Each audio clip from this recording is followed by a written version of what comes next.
Mga gamot mo ito yun. Ayan. Ito, inumin mo to 2 times a day, ha? Huwag ka mag-i-skip sa mga gamot na yan, ha? Apo, Doc. Thank you. Ayan. Sunod. Nay! Nay! Anong nangyari kay tatay? Hindi na kasi sumakit yung tiyan niya kanina eh. Tay, halika na sa loob. Masakit kasi.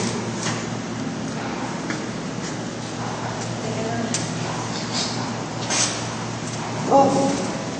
Nay, anong nangyari kay tatay?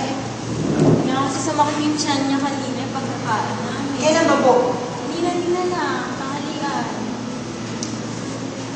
Tay, saan po yung masakit sa inyo? Ito. Sobrang sakit eh. Pag nakaupo po ba kayo, masakit?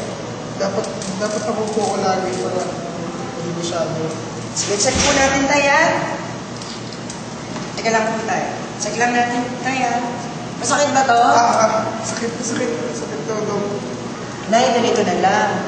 Pa-ultrasound na lang natin sa tatay. Pero wala kaming ultrasound dito eh. Mas mabuti, refer ko na lang sa mas malapit na hospital dito. Doon may ultrasound sila. Sige, dito na lang. Bibigyan ko kayo ng mas malapit na hospital dito, yung address nila. Ayan. Puntahan nyo dito, ha. Kung sumakit ulit, punta mo kayo sa hospital na yan. Okay po. Tara tayo.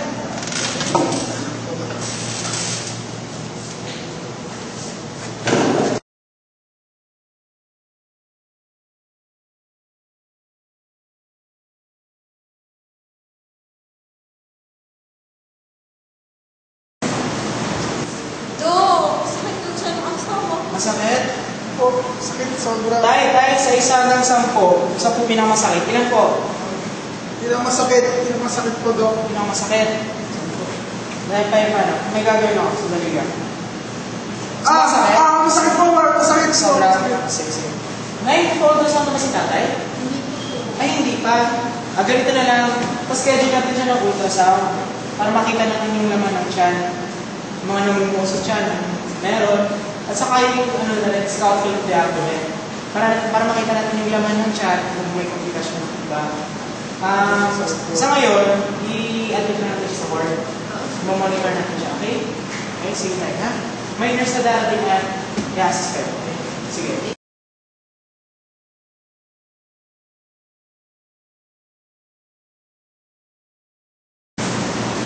Ay, magandang hapon po, tay. Magandang hapon.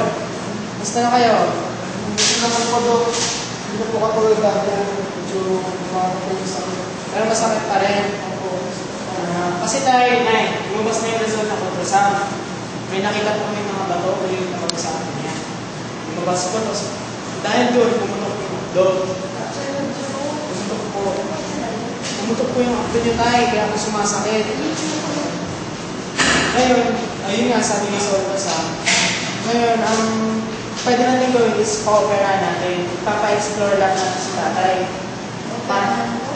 Operahan, explore lang. Bubusan po yung tiyan niya at saka tatanggalin yung nasirang abdo.